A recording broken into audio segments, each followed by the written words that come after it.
सेवा में मेरे आए हुए माताओं और बहनों तथा बुजुर्ग माता पिता के चरणों में प्यार भरा नमस्कार पहुंचे। बाबू, सबसे पहले मैं आप लोग को संगीत की तरफ ले चल रहा हूं।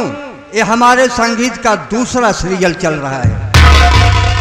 साथी, अगर आप लोग शांति देंगे तो हमारा वादा है, हमारे मास्टर राजू और नेम्बूलाल इस जगह पर छाप छोड़ करके जाएंगे। साथी, सबसे पहले मेरा परिचय जानिए, मैं हूं कौन। बाबूजी, मैं इसी बगल में एक बादा जिला पड़ता है। बादा जिला के बगल में एक बालमपुर गांव है। मैं उसी बालमपुर गांव का रहने वाला हूं। बाबूजी, मेरा नाम चमन कुमार है। घर में मेरा छोटा भाई है जिसका नाम अमन कुमार है, और मेरा छोटा भाई इस समय LLB की पढ़ाई कर रहा है कानपुर शहर में। बाबूजी, मैं यही सोचता हूं कि ये मेरा छोटा भाई अमन कुमार एक दिन सरकारी वकील बनेगा और मेरे घर का नाम रोशन करेगा। बाबूजी, मेरी शादी हो चुकी है। मेरे पत्नी का नाम आरती है। बाबूजी, मेरे पत्नी की गोद से 2 बच्चों का जन्म हुआ है। बेटे का नाम नितिन है और बेटी का नाम नीलू है। बाबूजी, मैं बॉम्बे शहर में रायकेल के एक स्टील फैक्ट्री में नौकरी करता हूं, और जितना कमाई करता हूं सब अपने परिवार में खर्च कर देता हूं। बाबूजी, मेरे पास एक माँ है सौतेली, जिसका नाम कलावती भक्तिन है। बाबूजी, मैं परदेश में जो भी कमाता हूं अपनी माँ कलावती भक्ति के नाम से मैं वहां से मनी ऑर्डर कर देता हूं, और हमारे बच्चों का देखभाल पालन पोषण मेरी ये माँ करती है। आज बाबूजी काफी दिन हो गए, आज मैं बॉम्बे शहर से मैं ये सोच रहा हूं, मेरा मन नहीं लग रहा है कि जैसे मेरे घर में कोई अनहोनी हो गई है। आज मैं फैक्ट्री में काम कर रहा था और मेरा काम करने में मन नहीं लगा। मैं सोचा कि सबसे पहले घर चलूंगा, लेकिन घर जाने से पहले सबसे पहले मार्केट पहुंचूंगा, अपनी माँ के लिए एक साड़ी खरीदूंगा और अपने बेटे के लिए एक पैंट शर्ट का कपड़ा खरीदूंगा, और छोटे भाई के लिए एक जो है पैंट शर्ट कपड़ा खरीदूंगा, और बेटी के लिए एक सूट खरीदूंगा। उसके बाद स्टेशन पहुंचूंगा, ट्रेन आएगी और ट्रेन से घर के लिए रवाना हो जाऊंगा।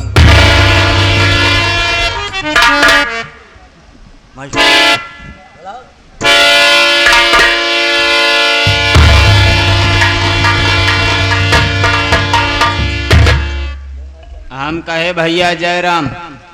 जयराम, बहुत चुपचाप से खड़े हो। हम कहे यार, जब तू तैयारी बनाई ले घरे जाए भाई तो उससे बात ही न करब। यही से कहा गया बात है कि तू एकदम बिल्कुल गड़रिया गड़रिए रह गया। अगर मेरे साथ आज बॉम्बे शहर में होते, तुम भी एक अच्छा आदमी बन जाते। और मैं देख रहा हूँ कि तुम्हारा कपड़ा इधर उधर लुंज पुंज है। अरे हमारी तरह कमाई करो, अच्छा अच्छा कपड़ा पहनो, खाओ पियो। समझ आ रहा है? समझा है, लेकिन एक दिन हमारे धंधा में आए के देखा, हम कहते है भगवान कसम दोबारा तू स्टील फैक्ट्री जा छोड़ देगा। बस एक बार धंधा में हमारे आए के देखा, दिन भर रिक्शा चलावा पता चल जाए। देखिए, समय नहीं है। साथी, मैं आप लोग के सामने खाली 2 अंतरे का एक गजल सुनाऊंगा, उसके बाद यहां से मैं रवाना हो जाऊंगा।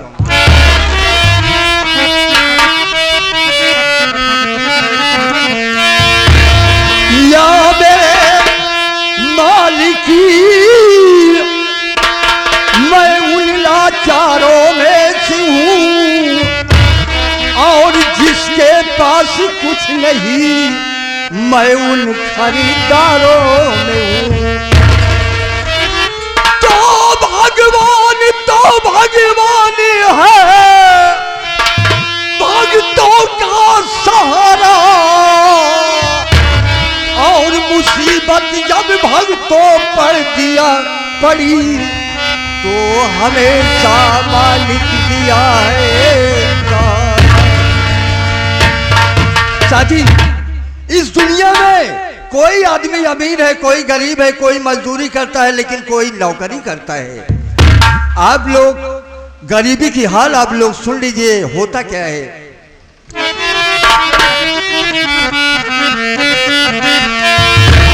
जिस दिए में जले खून, जिस दिए में जले खून, मजदूर का हमको उस रोशनी की जरूरत नहीं, जरूरत नहीं।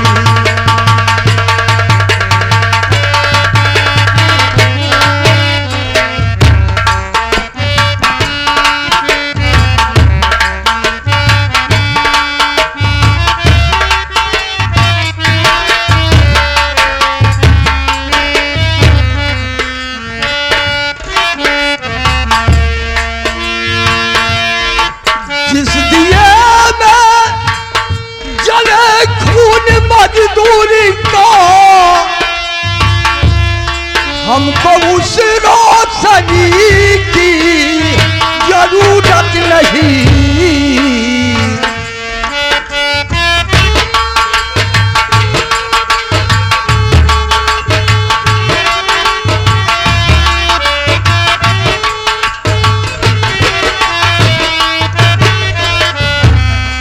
जो गरीबों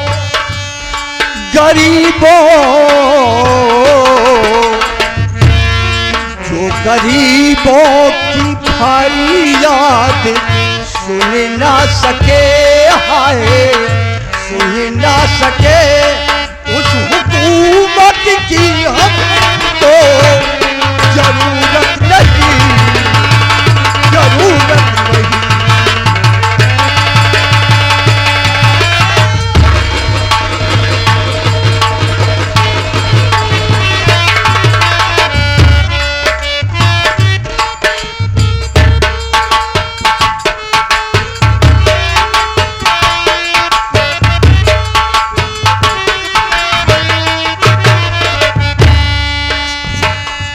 पहला अंतरा है, ये वतन है भगत सिंह सरदारी का, हंसते हंसते गए धूल फांसी पे वो।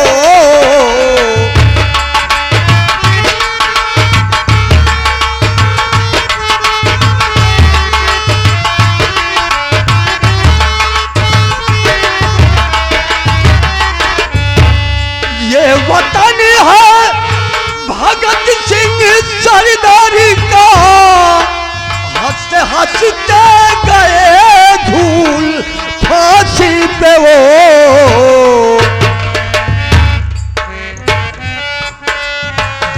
दुष्ट अंग्रेज ने ऐसा ढाया सितम, हाय ढाया सितम, उस हुकूमत की हमको जरूरत नहीं, जरूरत नहीं।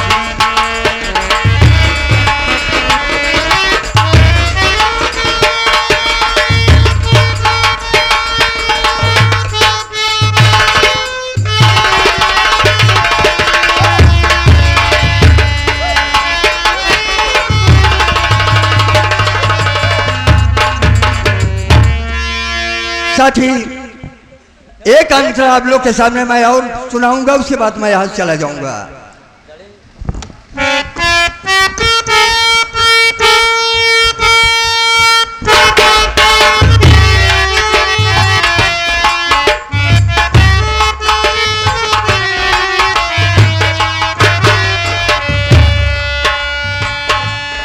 ओ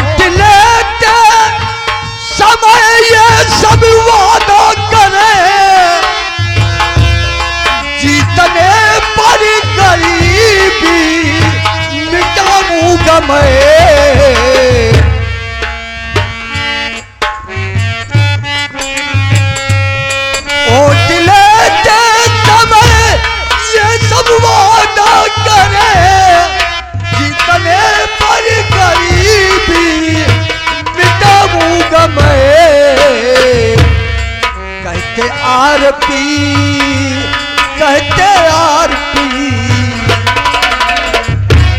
कहते आरती किसी का भरोसा है क्या है भरोसा है क्या अपने स्वार्थ के बाकी कोई भरोसा नहीं भरोसा नहीं।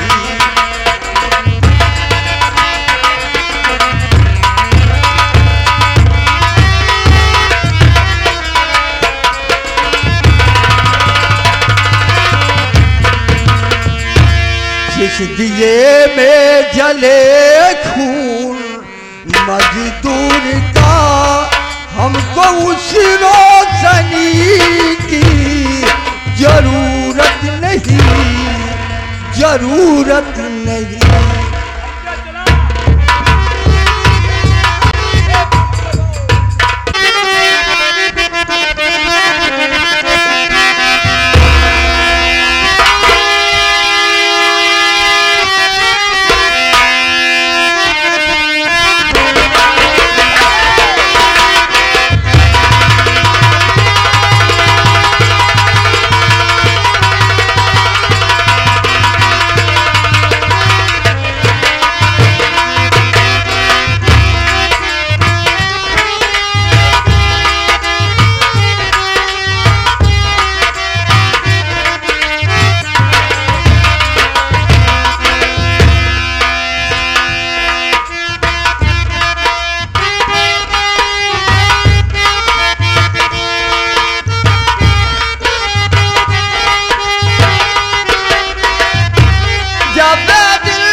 नारायण नारायण। अरे मोर माई रे, क्या हो दादा नेउरे से लखाता है। ए मोर माई, हमारे घरे में दू नौकर हैं, दू नौकर हैं, ना जानी कहाँ मारी गए। मैं आवाज लगाती हूँ, कवन आता है कवन नहीं आता है। करे हे रे हे हर के सवारे हे।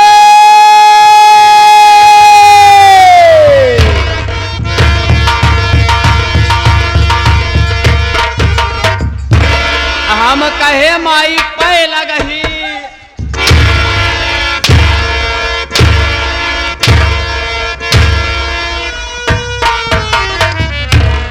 क्यों रे नारायण है जगाड़े, तोर माई कौनी कहीं पे लगही बारे हम कहीं बताओ रे। माई हम तुझसे करे है,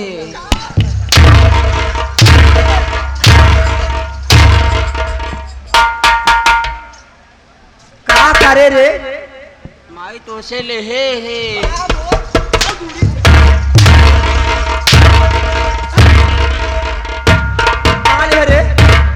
आशीर्वाद मावा। आशीर्वाद का नाम पहले बेटा ले ले तबई ले कहा मावा। आओ ले रे ए मोर माई हो, ए मोर बहिनिया हरा, ए मोर काकी हरा, ए मोर भौजी हरा। ई हमार बेटवा नहीं, ई हमार मन सेधु होइगा।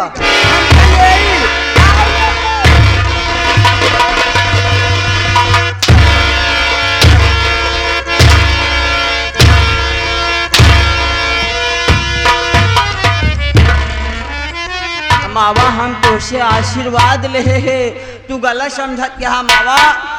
हाँ मावा तुझसे पहलगी करे है माई।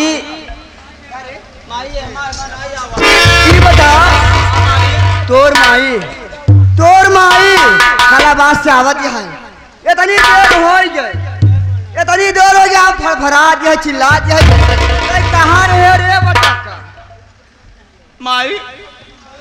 तो का कितना दाल समझा दिन हमारे जिया के देश का बवाल पाल के वे कहा क्या कहा रहे टाइम का भार बेटा ना हम तो बताओ का भा कितना दाल समझा दिन माई जावा करा सबका समझाए कि जावा करा, लेकिन तुहार जितना है ना एक तो मनते नहीं। ये बतावा पंचव इनका योगी मोदी सरकार आए, दुनिया मनाई कॉलोनी ले लेता है, आवास ले लेता है, लैटरिन का पैसा ले लेता है, लैटरिन बनवाता ही ना आया है। लेकिन हमारे माई के का सुधान, हमारे माई कहीं कहीं नहीं सब चीज हमारे भरपूर है बाटे, ये सब चीज लेके हम करबई का करब। बड़े खुशी में मावा हमार लैलिन गौशाला देश का बुजुर्ग गाय समान रहा थी, दिन में मावा हम तो हर गोबरा निकारत रह जाए।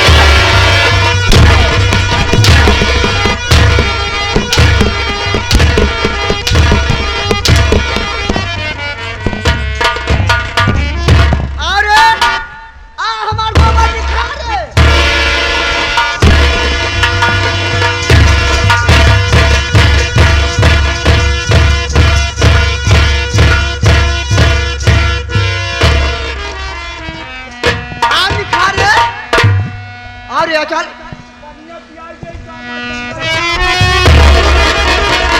मावा बात ऐसी है, जब गौशाला ले है वही गौशालवा गोबरवा निकारत रहे, आखिर में जब गौशालवा तोहार हटे, सारा गोरू तोहार है तो गोबर के कर भवा। आज हमका पंचव्य मारत गरियावत के हैं, आज हमका मारत गरियावत के हैं, काल वह गोबर खाद बन जाए। जब एक टाली बेची कहीं हम 3000 4000 के नीचे एक टाली तनिको तनो न छुए दे, तब फलाने का ना कहीं कैसे गोबर निकाल रहा है।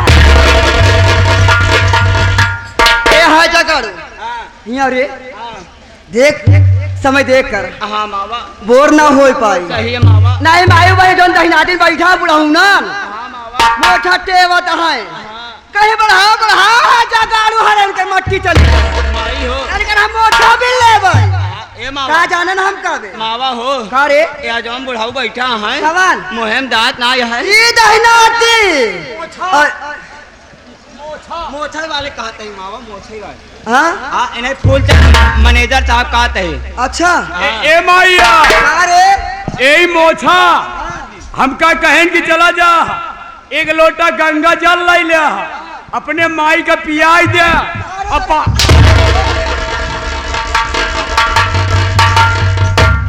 अरे पिया चलो चल जरा जरा हाँ मावा ए बेटा मावा सब ए रे है चुप मायू बहन रंग का काका रे दादा रे चाचा रंग का हाँ मावा हमार नाम हमार काम मेरे बारे मेरे विषय में ते बता दे, मैं बैठती हूँ रे। ठीक है मावा तू बैठा मावा, हम सबका बता ही देते हैं। वैसे भैया बाबू हरा माई बहने हरा तो सबे सब क्यों अपने अपने बारे में जाना थोबू की का बा का ना आ जाए। हाँ दिन मान जाऊ का काकी सबसे पहले तुहन का कहा था जवान मुँह ऐसा का कहा से जाती है देखता ही ना आइए। वैसे माई बहने हरे काका दादा हरे मेला कमेटी वाले हमारे माई के बारे में 100 ग्राम जुआ 50 ग्राम जीख और चौगोड़िया खटकिरवा चिलर का कौनो कमी नहीं बा।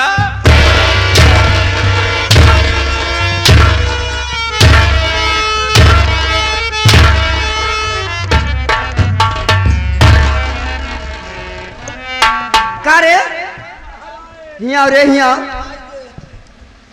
केतनी हमरा जुआ बा केतनी हमरा लेखी बा और केतनी हमरा चरगोलिया भारी बा हम कही दे मावा तुम कहो हमारे बारे में बता दे, हम समझ ना पाए मावा। खेती बाड़ी बेटवा धन दौलत मावा हो देखा मावा तो का इतना दिन यहाँ घरे में आए हो गए, जब कभाऊ ना लेन तो आज कैसे ले का लेबे रे तो हार नौना मावा ई बात। तो हर सामान करी थी मावा। अच्छा सामान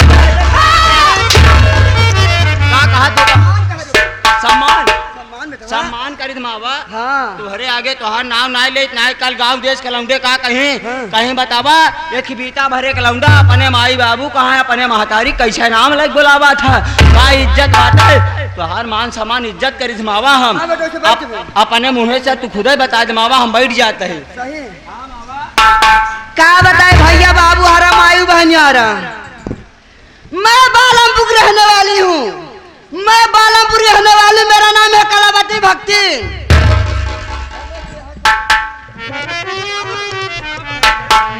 ए हर के सवा तो का ही नहीं मालूम हो कि मेरे घर में कितने सदस्य हैं?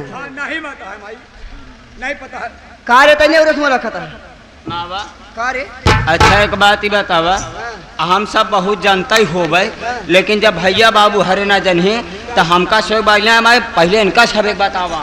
हमारे घर दो बेटवा हैं, चमन कुमार अमन कुमार, बड़े बड़े शादी कर दे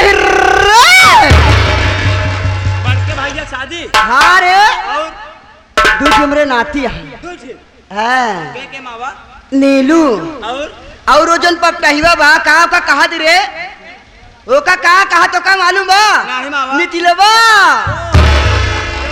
जवान पुण्यम चढ़ाई जात है चढ़ाई नहीं तो का कहा तू का पढ़ाई जा पढ़ाई जात मावा। हाँ। वही तो कहा थे हे रे हे वो हमार जो नातीवन है ना, जब हो तब चल रहे फीस के पैसा मांगे, दादी माँ मुझे फीस के पैसा दे दो, दादी माँ मुझे फीस के पैसा दे दो। ओकर बाप हमका कमाई भेजा था, भेजा तो अगर बाप कमाई के हम चुराए के बैंक में धाई दे थे। बहुत अच्छी बात है मावा, तोहरे क्या? तोहरे बुढ़ाई दाव काम दे मावा। काम दे रे हे बेटवा चल बैठी आराम करी आये काला बात से ए मावा वाह देखा वाह वाह वाह वाह वाह वाह देखा नीतीशवा नीलुआ भगावत वाह देखा वाह वाह वाह वाह वाह वाह